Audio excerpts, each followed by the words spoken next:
Good evening and welcome. It is time once again for the CU Immigration Forum. I apologize for the very sloppy beginning there, but I didn't have something plugged in, so I didn't get it going right. Anyway, you are listening to WRFU LP Urbana 104.5 FM, and I'm here to let you know that WRFU is an open forum for the Urbana Champaign community. The views expressed are those of the speakers and are not intended to represent WRFU, UCIMC, or the Urbana Socialist Forum, or, as we like to say on the TV version of the show, UPTV. These views are our own.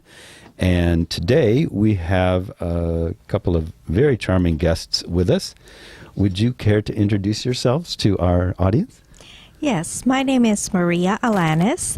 I am the Director for English as a Second Language and Bilingual Education in Champaign Unit 4 Schools.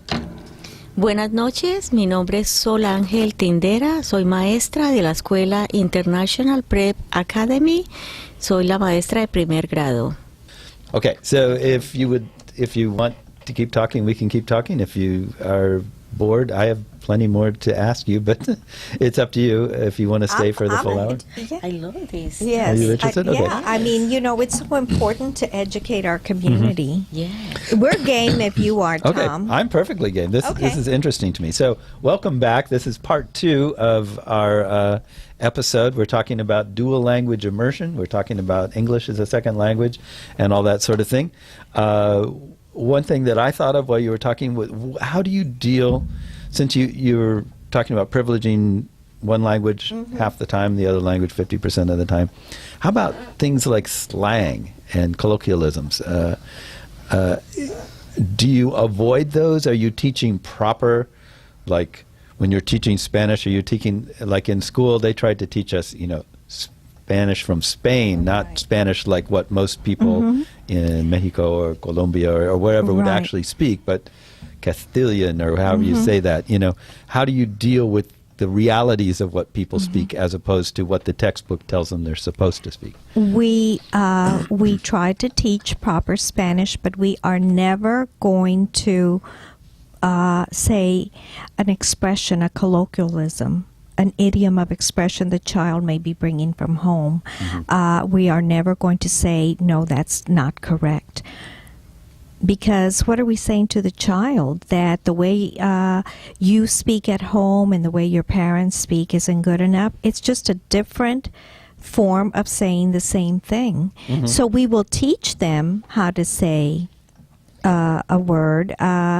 For example, we teach the word silla for chair. Ejemplo? Por ejemplo. Oh, for example. Por ejemplo. Oh, I thought I'd throw that out. Okay. I actually knew that one. Okay. Chair, silla. Chair.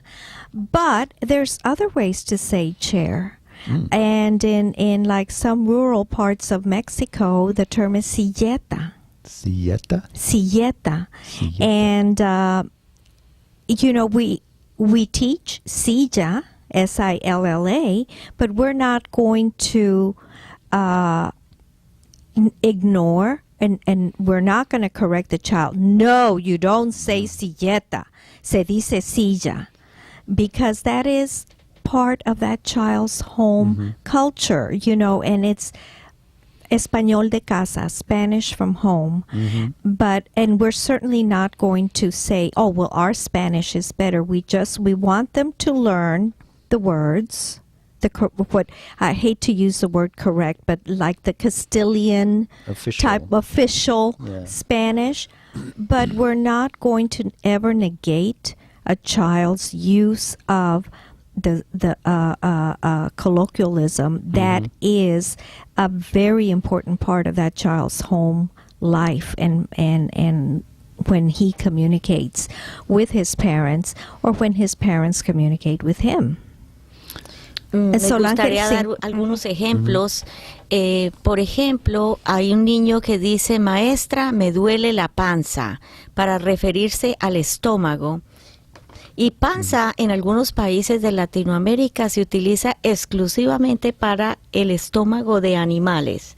Entonces, cuando sucede la circunstancia, yo digo, oh, panza es como se dice en otros países de Latinoamérica, estómago.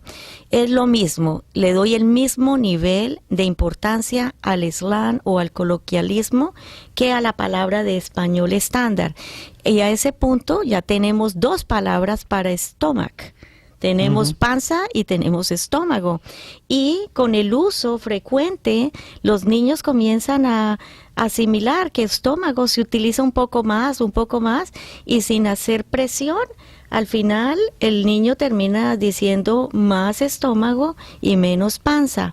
Y es una forma de decir, hay una parte del cuerpo que tiene diferentes nombres dependiendo del país. Eso nos sirve para hablar sobre geografía. Entonces, cuando encuentro esa situación, yo digo, vamos a revisar el mapa de Latinoamérica. ¿En qué países decimos panza? En México. ¿En qué países decimos estómago? Vamos a Sudamérica y hacemos una revisión de geografía, y los niños terminan no solo aprendiendo dos palabras, terminan aprendiendo sobre distintos puntos geográficos. Did you get that, Tom? Yeah. How Parece que most sí. of it, most of it. You know, another great example is something as simple as the word pig. You Pig, know, oink, okay. oink. Let me think. So if I know the how word do you pig. say pig Well, I say pig. in español, Tom? Okay, let me think. Yeah, I have no idea. I am Mexican American, so I say cochino, Cochino. or marrano. Marrano? Mm-hmm. Marrano. Marrano. But I have learned the word chancho. Chancho. Cerdo, Cerdo. Cerdo? sí. Are these And- all, is it Yeah, like and chancho is used. Is it just in Peru, or do you use it in Colombia too? Sabemos qué significa chancho, pero usamos cerdo. See, I Y learned- cerdo para hablar sobre un animal. Y si queremos usar marrano, generalmente lo usamos de una manera peyorativa, como para insultar a una persona. like, don't be a pig. No seas Sí. marrano. Exacto. Okay, so it's the different, because yeah, I was going to say here there's pig out. You know, you're acting like a pig. You are the four-legged animal that's the pig. There's swine. There's sow, which is the Hog. female pig. A hog, yeah. There are a number of different words, but they sort of mean slightly different things. So is that? Are you saying that each of these terms that you're using is similar in the sense that it means a slightly different thing? When I am talking about, let's just say I'm going to say I saw a pig. I saw a pig. Just I will say yo vi un marrano, yo vi un cochino. More than likely, I'll say yo vi un cochino, which, by the way, segue cochino also means dirty. We're just trying to confuse you here, Tom. Cochino. No. No, this is No, está interesting. bien, está I bien. like to know these. So, you know, but I learned the word chancho from my Peruvian friends. And un chancho, it means a pig, piggy, oink, oink. So it's the animal. You wouldn't use it for like, you're eating like a pig. You wouldn't use chancho in that respect? Or, No, or would you? Peruvians use it like that too. Chancho. Comí como chancha. I ate like a piggy, but I put an A in front of it. Mhm. Or if I'm full, estoy llena como una chancha, o como chanchito, like a little piggy. Algo interesante es que los idiomas, cada lenguaje tiene pragmática, y en este momento la conversación que tenemos es sobre pragmática. Yes. Pragmatics. Yes, Yeah. exacto. Porque una palabra tiene mucho significado dependiendo la circunstancia donde la estemos usando. I didn't understand that. Tell him in English. Okay, yes, I am talking about pragmatics, and the use of the word depends on the circumstances and means and conveying different meanings. Like we were talking about a pig. Yeah. It's not just for animals, also can be to insult a person that looks dirty or is acting awful. You're acting like a pig. Yes. Okay. All right. So this is all complicated how you go about teaching this, though. I mean, I understand this, like we're all adults and we're talking about this and we all kind of understand it, but how do you teach this to a child? Let's say I'm in your first grade class and you're trying to teach me the difference between all these different words. Am I sitting there going, well, it doesn't make any sense? Bueno, un niño generalmente no utiliza un lenguaje fuerte. Los niños de 6, 7 años, cuando usan la palabra pig o cerdo, se refiere a un animal. I like pig, I eat pig. Si un niño utiliza esa palabra para referirse a una persona, es un momento donde nosotros lo utilizamos para enseñarle que debemos respetar a las personas. Entonces es bueno decir, este niño está actuando mal, pero no hay que colocar nombres a las personas. Did you get that? Like children at that young age, they have, a very, simple, basic way to express themselves. I see a pig, I like a pig. That, children are innocent. So,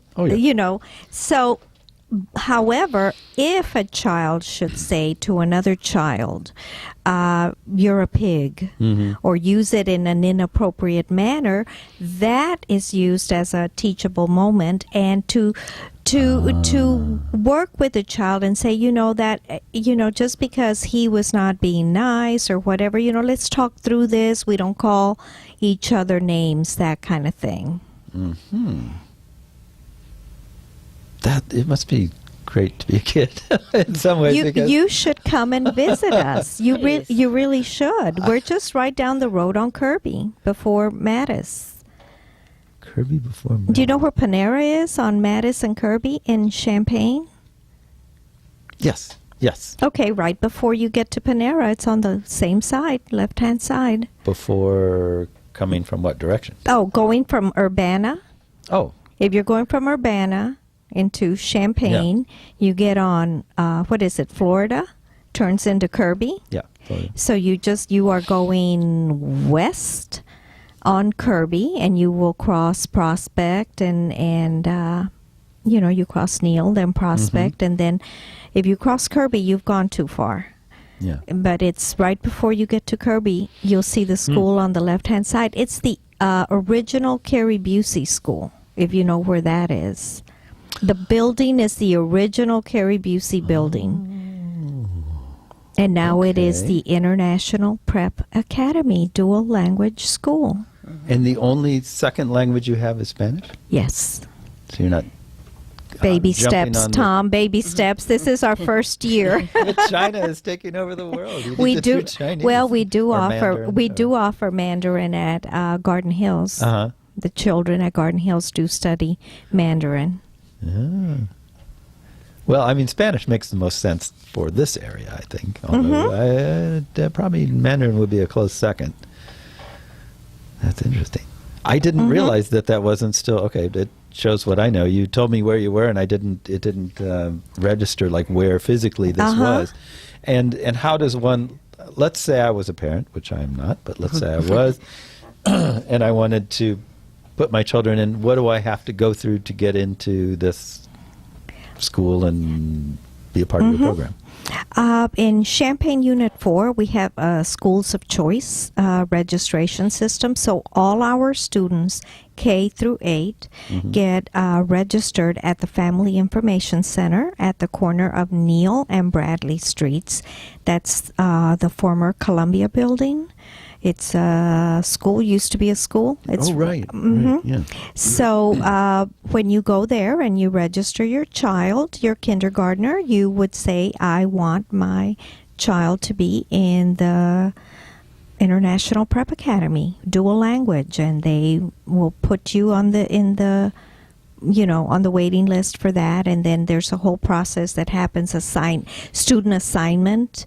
Everyone gets assigned a school, and there's like different categories, priorities, and so forth. But more than likely, I think your child would get into the IPA, International Prep Academy. So there's no, how can I put this, diminution of academics in favor of the language you do all the same academics as any other school. Yes. Except you just do it in 2 different languages. Exactly. Yes. This. I mean, we Excelente. follow the same curriculum that all Champaign Unit 4 schools follow.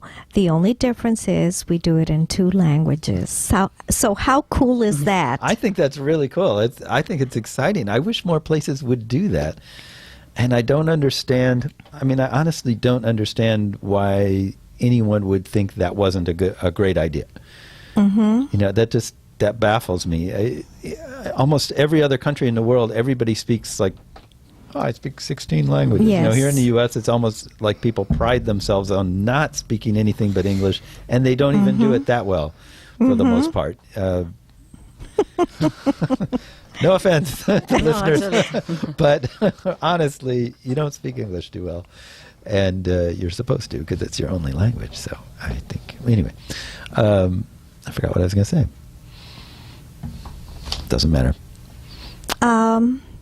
Well, you know, we have been very well received by our community in Champaign. This school has been chosen by a lot of families, both English-speaking and Spanish-speaking families, because we are trying to really take our game up to the next level. We understand and we value the value of bilingualism, and so do a lot of our families in Champaign who have enrolled their children in kindergarten. We started this year with 3 kindergarten classrooms, 1 first grade classroom with Miss Tindera, and a 2nd grade classroom. So next year we hope to have 3 kinder, 3 first grades, a 2nd and a 3rd grade. And every year we will be adding more classrooms until we reach 5th grade. Wow. So, you know, we're just really over the top because the kids are loving it. And I really wish you would come and visit us. I don't know what I would do other than sit there and look foolish. No. I don't know what they're talking about. They're not. It's so simple the way that we communicate that every person immediately they understand what is happening in the class. So all the kids they're perfectly comfortable with it. You don't have like. Do they like bunch up and like, okay, the English speaking kids hang over here and No. they mingle and they're all perfectly comfortable together? I think that's just great. Lovely. Yes, it's really cool, and as I said earlier, we are hoping to just create a whole new generation of bilingual kids, bicultural kids, and biliterate, where they can read and write in both languages, and you know, there's such great power in language and having more than one. I mean, that just is fabulous, and you know, we are just so excited about it, and I think our kids love it. You really need to see the kids in action because they will blow you away. They really will. I think it would be very interesting. Do you have trouble finding materials to work with, like teaching materials and things like that? Is it just textbooks, or? I mean, it's been a long time since I've been in those grades, so I don't even know what a class would look like these days. I mean, in my day, we just would sit there. It's so different. 2 + 2 is 4. Yeah. Dos, you know. Más 2 igual a 4. Yeah, see, she finished that's what for it was you. for me. Sí. It was very simplistic, but I think teaching has the way people teach and how they think about the learning experience has changed so much since I was in in grade school. It's very interactive, you know, teachers and the students. It's collaborative, students to student, and you know, and technology is also a great part of it. Ms. Tindera, would you like to talk about the computers and the stuff that kids do? Bueno, en las escuelas de Champaign, todas las escuelas tienen el mismo currículum para matemáticas, para ciencias, para lectura, para escritura, y los niños tienen acceso a computadores y tienen también claves para ir a la casa y continuar su educación en casa. Lo que aprendemos en la escuela, los niños pueden verlo en casa con sus padres en los dos idiomas, lo mismo para matemáticas. Entonces el componente de tecnología es súper actualizado y recientemente tuvimos una experiencia académica con Time for Kids.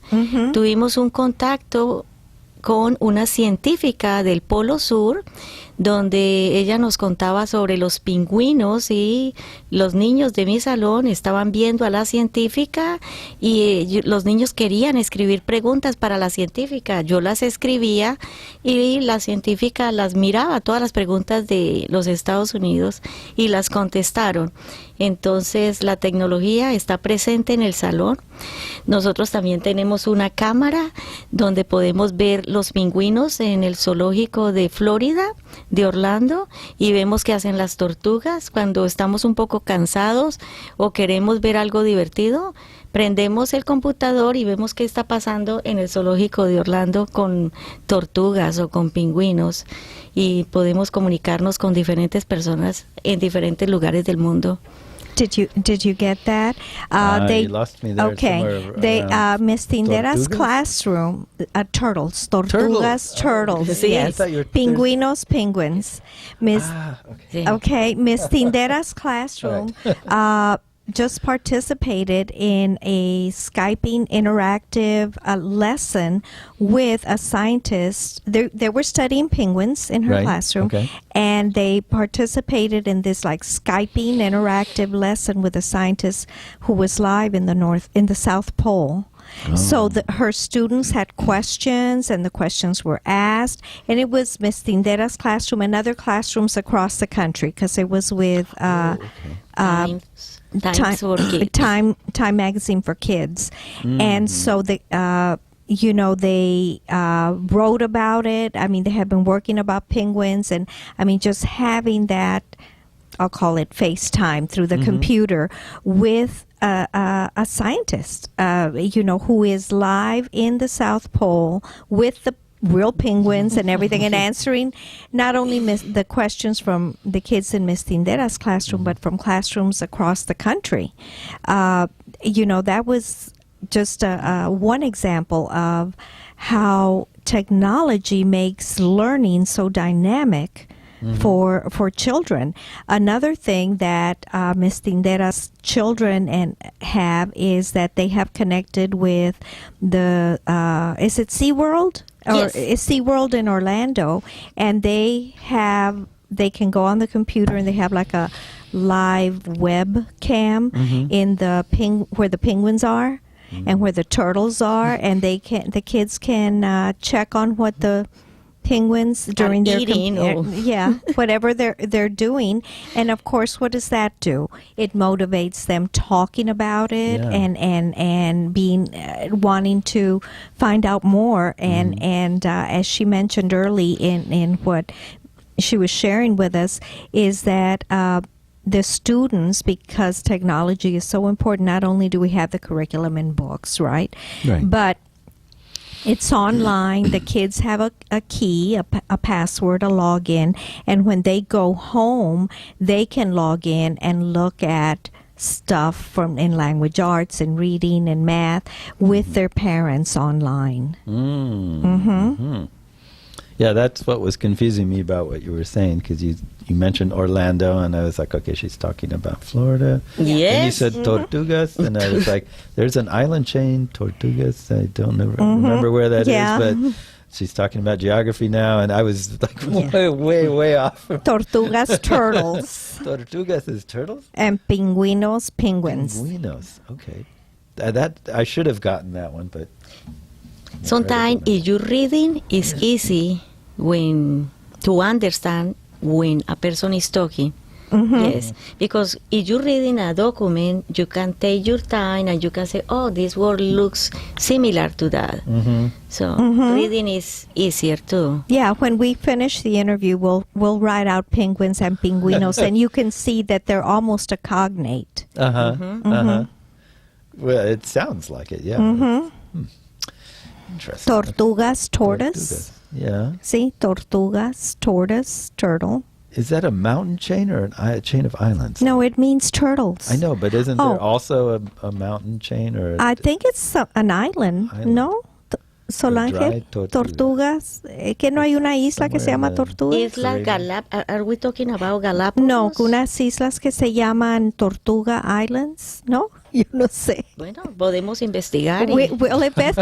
Oh, Miss, you know, that Sí. might be a good little project for your students, and they can get back to Mr. Garza about that. Okay. I can look it up. Well, I won't do that. I was going to look it up online, but that would be a silly waste of time. I don't need to know this. Promesa hecha. Voy a pedirle a los niños, como tarea, vamos a averiguar si existe alguna isla que se llame Isla Tortugas. Porque tenemos una tarea para ti. Yeah, they're gonna have a little assignment, and the kids will find out for you. I remember this from reading about pirates. That's all I know. There was some place, they were called the Dry Tortugas. And it was, I think, a chain of islands that pirates would... So that might make it more interesting for the kids to know that pirates were involved in it. Of course. That's always more interesting when you include pirates or treasure or something like that. Sí. Yeah. I don't know. Anyway. Okay, actually have reached our half-hour point, which means for at least the UPTV, I can't even talk, episode, we're going to end now. So thank you for joining us for CU Immigration Forum. We appreciate it, and we'll see you next week.